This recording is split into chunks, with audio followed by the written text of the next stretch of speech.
ସବୁବେଳେ ତ ଆପଣମାନେ ଆପଣଙ୍କ ଷ୍ଟାଇଲରେ ଚିକେନ ତରକାରୀ ବନାଉଛନ୍ତି, ବଟ୍ ଚାଲନ୍ତୁ ଆଜି ମୋ ଷ୍ଟାଇଲରେ ଗୋଟେ ଚିକେନ ତରକାରୀ ବନେଇବା।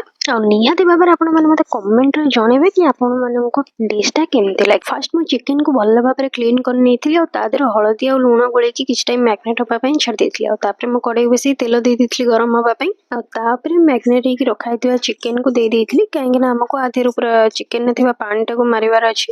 ଆଉ ଚିକେନଟା ଏମିତି କଲେ ବହୁତ ଶୀଘ୍ର ସିଝି ବି ଯାଏ, ବହୁତ ଟେଷ୍ଟି ବି ହୁଏ।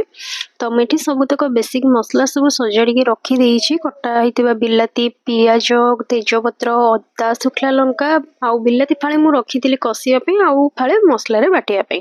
ଆଉ ଏଠି ମୁଁ ନେଇଥିଲି ରସୁଣ, ତ ଆକୁ ମୁଁ ଗୋଟେ ମିକ୍ସଚର ଗ୍ରାଇଣ୍ଡର ଜାରରେ ଦେଇ ଦେଇଥିଲି।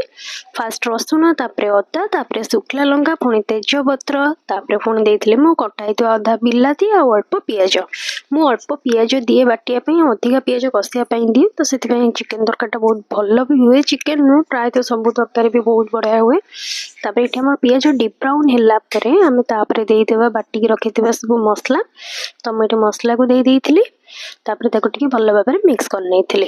ଦେନ୍ ମୁଁ ହଳଦୀ ଲୁଣ ଦେଇକି ଟିକେ ମସଲାଟାକୁ ଭଲ ଭାବରେ ମିକ୍ସ କରିଦେଇଥିଲି। ତାପରେ ଦେଇଥିଲି ମୁଁ ଲଙ୍କାଗୁଣ୍ଡ, ଆଉ ତାପରେ ପୁଣି ଚିକେନ ମସଲା ଦେଇକି ମସଲାଟାକୁ ପୁରା ଭଲ ଭାବରେ କଷି ଦେଇଥିଲି। ତାପରେ ଦେଇଥିଲି ମୁଁ ଟମାଟୋ। ତ ତାପରେ ମୁଁ ମସଲାଟାକୁ ଟିକେ ଛାଡ଼ି ଦେଇଥିଲି ତା ଦେହରୁ ତେଲ ବାହାରିବା ପର୍ଯ୍ୟନ୍ତ। ଆଉ ମସଲାରୁ ପୁରା ଭଲ ଭାବରେ ତେଲ ବାହାରି ସାରିଲା ପରେ ମୁଁ ଦେଇ ଦେଇଥିଲି ଚିକେନକୁ। ଆଉ ଏଠି ଚିକେନଟାକୁ ଭଲ ଭାବରେ ମିକ୍ସ କରିଦେବା। ତାପରେ ଆମେ ତାକୁ କିଛି ଟାଇମ୍ କଷି ନେବା ଏମିତି ମସଲା ଦେହରେ, କାହିଁକିନା ଏମିତି କିଛି ଟାଇମ୍ କଷିଲା ପରେ ଟେଷ୍ଟ ଲାଗେ। ଦେନ୍ ମୁଁ ରଖିଥିଲି ଗରମ କରିକି ପାଣି, ତ ତାକୁ ଦେଇ ଦେଇଥିଲି ଫୁଟାଇବା ପାଇଁ। ଆଉ ଥଣ୍ଡା ପାଣି ଦେଲେ ଟେଷ୍ଟଟା ଟିକେ ଏତେ ବାଗ ଆସେନି, ବଟ୍ ଗରମ ପାଣି ଆପଣ କରିକି ଦିଅନ୍ତୁ, ଥରେ ଟ୍ରାଏ କରନ୍ତୁ, ବହୁତ ବଢ଼ିଆ ଆସେ। ଦେନ୍ ମୁଁ ଦେଇ ଦେଇଥିଲି ଲାଷ୍ଟକୁ ତରକାରୀ ହେଇସାରିଲା ପରେ ଅଳ୍ପ ଧନିଆ ପତ୍ର, ଆଉ ତାପରେ ଗରମ ମସଲା ଦେଇକି ମୁଁ ଫୁଟାଇବା ପାଇଁ ଛାଡ଼ି ଦେଇଥିଲି। ଏଠି ଦେଖନ୍ତୁ ତରକାରୀ କଲର୍ଟା ପୁରା କେତେ ବଢ଼ିଆ ଆସିଛି, ବିନା ଚିନିରେ ବିନା ଫୁଡ୍ କଲର୍ରେ ତରକାରୀ କଲର୍ଟା ବହୁତ ସୁନ୍ଦର ଆସିଛି।